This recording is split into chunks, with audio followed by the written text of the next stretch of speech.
আমার জীবনে হাঙ্গামাই হাঙ্গামা, জানো তো তোমরা। তাদের দ্বন্দ্ব বহু পুরনো, মানে ইস্ট বেঙ্গল নাকি মোহনবাগান, চিংড়ি নাকি ইলিশ, এইসব নিয়ে এই দ্বন্দ্বের একদম শেষ হয় না। আবার এই দ্বন্দ্ব বারবার করে বহু ছবিতেও এসছে।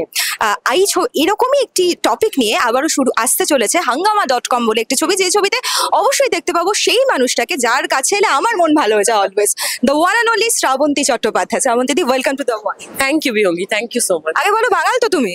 হ্যাঁ বাঙাল, একদম কাঠ বাঙাল তো? কাঠ বাঙাল কোনটাকে কাঠ বাঙাল জানি না, মানে আমার দাদু বরিশাল, আমার মা বাবাও মানে মায়ের দিক থেকেও বরিশাল, দাদু দিদা ঠাকুরদা ঠাকুমার সবাই বরিশাল। জানো, লোকজন বলে বরিশালের লোকরা নাকি ঝগড়া করতে পারে, তুমি তো পারো না। কে বলেছে? একদিন ঝগড়া মানে ওরকম না, মানে খুব খুব এক্সট্রিম কিছু হয়ে গেলে তখন অবশ্যই এসে যায়। চিংড়ি নাকি ইলিশ, এই যেটা আমি সত্যি কথা বলতে গেলে আমি ইলিশটাই খেতে খুব ভালোবাসি। আর ইস্ট বেঙ্গল নাকি মোহনবাগান? দুটোই, কারণ আমি বাংলায় থাকি, তো আমার কাছে এখানে দুজনেই মানে বাঙাল, ইস্ট বেঙ্গলও খেলে আর মোহনবাগানও খেলে, তো আমার কাছে বাঙালিটাই মনে হয়, মানে আমি দুটোকেই সাপোর্ট করি। বেশ, এই যে hangama.com আমরা জানি যে ভীষণ একটা মজার ছবি, হাসির ছবি, এবং বনি তোমার ভাইয়ের চরিত্রে হয়েছে। বনি তো ভীষণ দুষ্টু, শুটিং এ তোমায় খুব বিরক্ত করেছে না? আমরা দুজনেই তো লিও না, দুটো সিংহ আর সিংহী, বাবু কি হয়। হ্যাঁ, আমার ভাই বোন হয়েছি আমরা। খুব বিরক্ত কিছু না, আমরা প্রচুর মজা করেছি এই ছবিতে। মানে ডিরেক্টর মাঝে মাঝে হাঁফিয়ে উঠতো যে তোমরা কি মানে শটটা দেবে, মানে এরকম করতো। তো যেহেতু খুব মজার ছবি না, অত টেনশন সিরিয়াসনেস ওসব কিছু নেই, তো আমরা খুব ফান মানে খুব এনজয় করে ছবিটা করেছি। এখানে একটা কমার্শিয়াল ছবি। শ্রাবন্তী দিদি, তুমি জানো তুমি ভীষণ অন্যরকমের ছবি করছো, বা সবাই চেষ্টা করছে এরকম মশালাদার ছবি নিয়ে। আজকালকার দিনে মানুষের মধ্যে নানান রকমের কথা, যে হবে কি হবে না, কিরকম হবে না হবে। 10 বছর আগেও তো ক্লাইম্যাক্সটা এরকম ছিল না, এরকম হতো না, মানুষ যে দেখতে যেত সপরিবারে। এই ছবিটা নিয়ে এক্সপেকটেশন কি, ঠিক কি ভাবছো? খুব পজিটিভই ভাববো, কারণ অনেকেই পছন্দ করেন এরকম মজার ছবি, এরকম হাসি ঠাট্টার ছবি।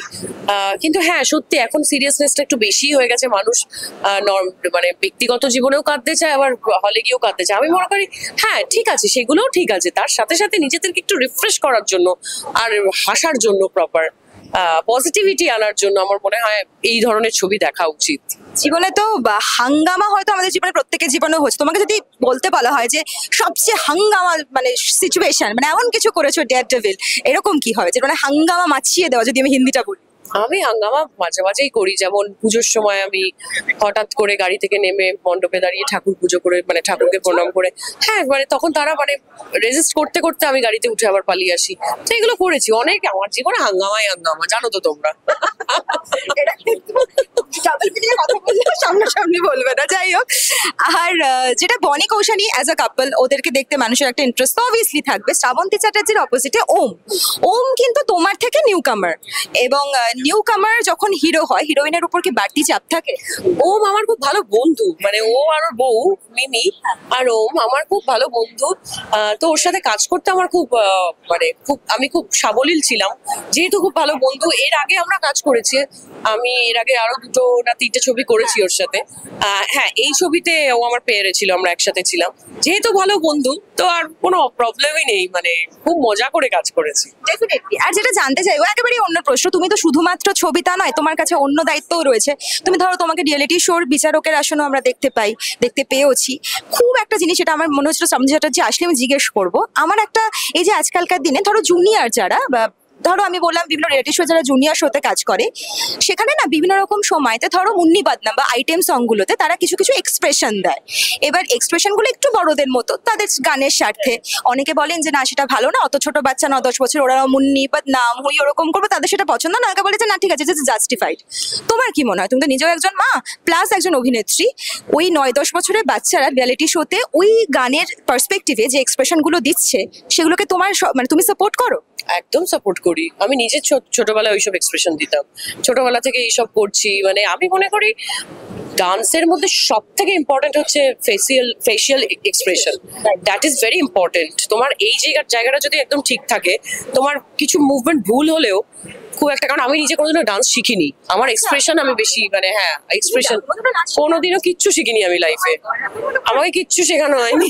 যাই হোক, মানে আমি ছোটবেলা থেকে যেহেতু অ্যাক্টিং করছি, স্কুল পড়াশুনো, তারপর তার সাথে সাথে অভিনয়, আর আলাদা করে কিছু শেখা হয়নি।